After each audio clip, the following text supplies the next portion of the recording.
Hi everyone, my name is Junon. I have a health science background, and I'm the author of the book Truth and Empathy: How to Find Your Soulmate. And I'll put a link to the book below. This video is about the romantic compatibility between INFPs and INTPs. I think that most people have asked themselves the question, who's the best match long-term romantically with another person based on certain characteristics? And I believe that MBTI personality types is a good starting point. So let's look at what INFPs and INTPs have in common. Obviously, they're both intuitives, and in their case is that they have an alpha brainwave dominance, which means that it's around 9 to 10 cycles per second, which we reflect in their resting breathing, would be again around 9 to 10 breaths per minute.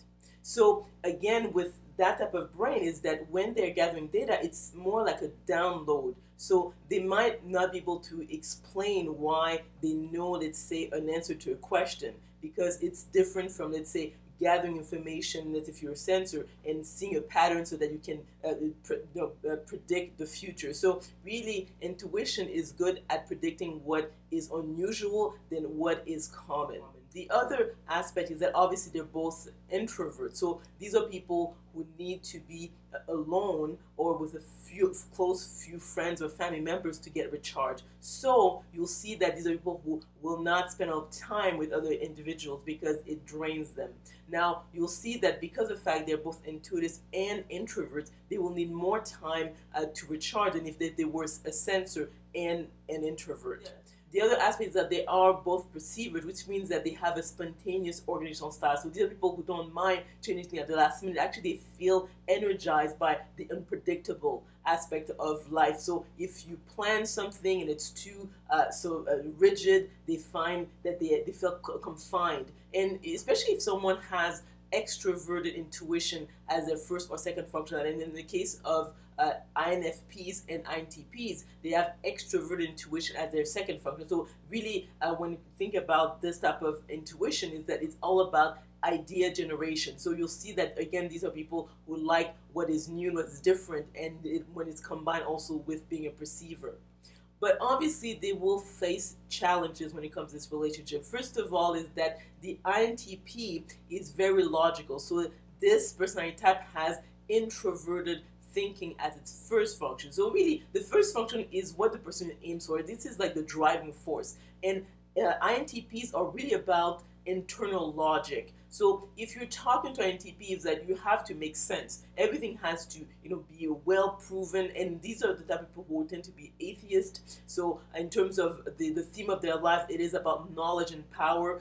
So they really are going to be meticulous about, okay, if every piece of information makes sense. And when it comes to the relationship style of the INTPs, it is about precision. So these are people who are interested in whether something is scientifically true or not. So they're not so much interested in if something is effective, so does it, real what you want, but is every piece of, let's say, an information or whatever you're building, whether it's physical or even intellectual, because obviously they're intuitive, so it's all about abstract stuff as well, is that does it make sense? And these are people who are very much into the scientific method. So you'll see that, for them, science is practically like God.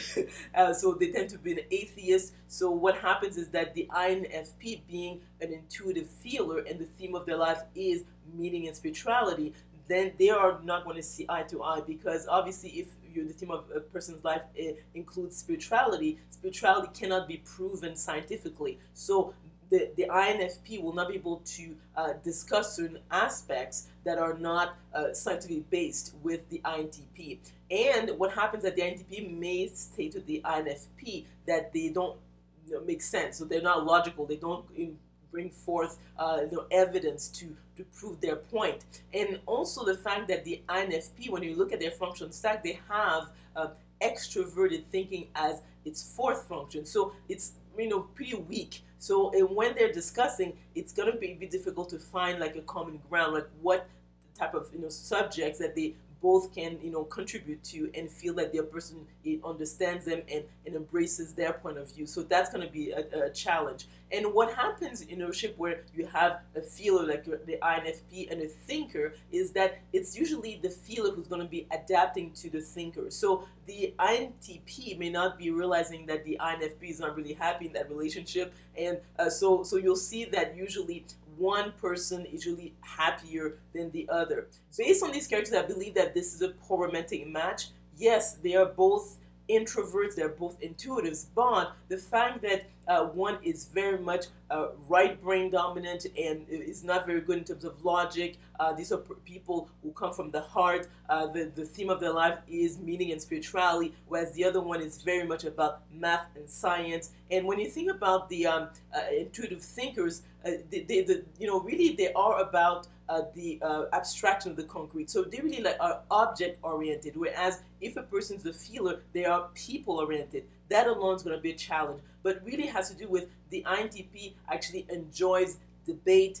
That's why they have actually, when it comes to their function, they have introvert thinking as their first one. So they're very much driven about internal logic. So when they're talking to each other, I don't think that they'll feel understood. So I believe that, in terms of, let's say, other areas of their lives, they would learn from each other. Let's say if they were like friends or acquaintances, or even like being, let's say, at work, like co-workers, that would actually work because they will help each other see a different point of view. But to share your life on a daily basis and really feel that you're one with another person, I don't believe this is a good match. So let me know if you agree or disagree with this romantic reality analysis by commenting below. If you like this video, if you learned something, please click on the like button, subscribe to my channel. Remember to click on the notification bell to be notified of the videos I'm going to be making, and we will talk soon.